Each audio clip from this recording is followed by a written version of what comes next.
जयपाल सिंह मुंडा। ये नाम शायद सुना हो, शायद नहीं, पर ये सिर्फ एक नाम नहीं है। इसके पीछे छिपी हैं कई कई कहानियां। एक खिलाड़ी की, एक नेता की और एक ऐसे विजनरी की जिसने अपने लोगों का भविष्य देखा। तो चलिए आज इस कहानी की परतों को खोलते हैं। बात है साल 1928 की।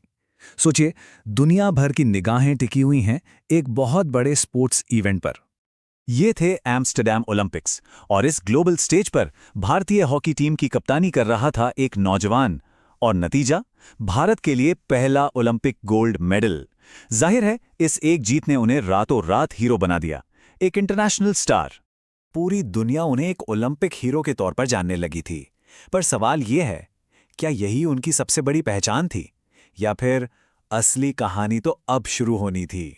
तो चलिए पहले उनकी कहानी के इस पहले चैप्टर को देखते हैं। झारखंड में पैदा हुए, ऑक्सफोर्ड यूनिवर्सिटी में पढ़े और फिर खेल के मैदान पर तो जैसे दुनिया ही जीत ली। ये उनकी जिंदगी का एक बहुत ही शानदार दौर था, नो डाउट। लेकिन असली लड़ाई तो अब शुरू होने वाली थी। ओलंपिक्स की वो सारी चमक दमक, वो शोहरत, सब छोड़कर जब वो भारत लौटे तो उन्होंने एक बिल्कुल ही अलग और कहीं ज्यादा मुश्किल रास्ता चुना। कह सकते हैं कि उन्होंने स्ट्रगल की एक नई इनिंग्स खेलने का फैसला किया। और यहीं पर एक बहुत बड़ा कॉन्ट्रास्ट सामने आता है। सोचिए, एक तरफ थी ऑक्सफोर्ड और ओलंपिक्स की दुनिया, जहां उन्हें इंटरनेशनल रिकॉग्निशन मिल रही थी, और दूसरी तरफ था भारत का आदिवासी समाज, जो अपनी ही जमीन, अपनी संस्कृति, अपने सेल्फ रूल के हक से दूर था। उन्होंने वो आसान रास्ता नहीं चुना, उन्होंने अपने लोगों के लिए लड़ने का फैसला किया। और बस ये ही से शुरू होता है आदिवासी अधिकारों के लिए एक ऑर्गेनाइज्ड पॉलिटिक्स का दौर।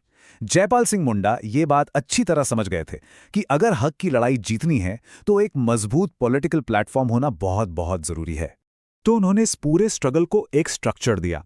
देखिए, पहले तो वो आदिवासी महासभा के एक की लीडर बने, और फिर इस आंदोलन को और भी ज्यादा ताकत देने के लिए उन्होंने झारखंड पार्टी की स्थापना की।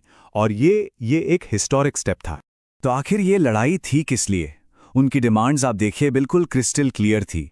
एक अलग झारखंड राज्य, जमीन, जंगल और पानी पर आदिवासियों का हक, उनके साथ हो रहे शोषण का विरोध, और जो उन्हें अपनी ही जमीन से हटाया जा रहा था उस डिस्प्लेसमेंट का अंत। और फिर आता है वो ऐतिहासिक मोड़, वो मौका जहां उनकी आवाज ने भारत के फ्यूचर को शेप करने में मदद की। उन्हें कॉन्स्टिट्यूएंट असेंबली का सदस्य चुना गया। सोचिए, वहां वो सिर्फ एक इंसान नहीं थे, वो करोड़ों आदिवासियों की उम्मीद थे, उनकी आवाज थे। संविधान सभा में कहे गए उनके शब्द आज भी गूंजते हैं। उन्होंने कहा था, हम आदिवासी भारत के सबसे पुराने निवासी हैं, फिर भी सबसे अधिक उपेक्षित हैं। सिर्फ इन 2 लाइनों में सदियों का दर्द था, संघर्ष था और एक कड़वी सच्चाई थी। और ये सिर्फ बातें नहीं थीं, इनका असर भी हुआ, बहुत गहरा असर। उन्होंने आदिवासी इलाकों के लिए स्पेशल प्रोटेक्शन की वकालत की। उनके आर्ग्यूमेंट्स ने संविधान की 5th शेड्यूल को बनाने में एक बहुत बड़ा रोल प्ले किया। ये वही शेड्यूल है जो ट्राइबल एरियाज में सेल्फ गवर्नेंस और जमीन के हक की रक्षा करता है। बेसिकली उनकी जमीन और संस्कृति की सुरक्षा के लिए मजबूत कानून बने।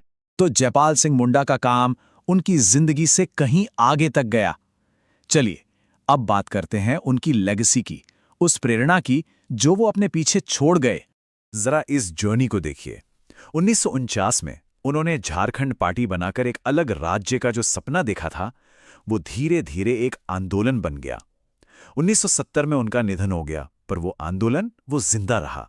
और फिर आखिरकार साल 2000 में उनकी मौत के 30 साल बाद उनका वो दशकों पुराना सपना सच हुआ, झारखंड राज्य बना। तो आखिर कौन थे जयपाल सिंह मुंडा? क्या वो सिर्फ एक ओलंपिक कप्तान थे? नहीं, वो एक एथलीट थे, एक एकेडमिक थे, एक लीडर थे और एक समाज सुधारक भी थे। एक मल्टी फैसेटेड पर्सनैलिटी, और उन्होंने अपने हर रोल में एक गहरी छाप छोड़ी। और उनकी कहानी हमें एक बहुत जरूरी सवाल पर लाकर खड़ा कर देती है। किसी इंसान की असली विरासत क्या होती है? वो जो वो हासिल करता है, या वो जिसके लिए वो लड़ता है?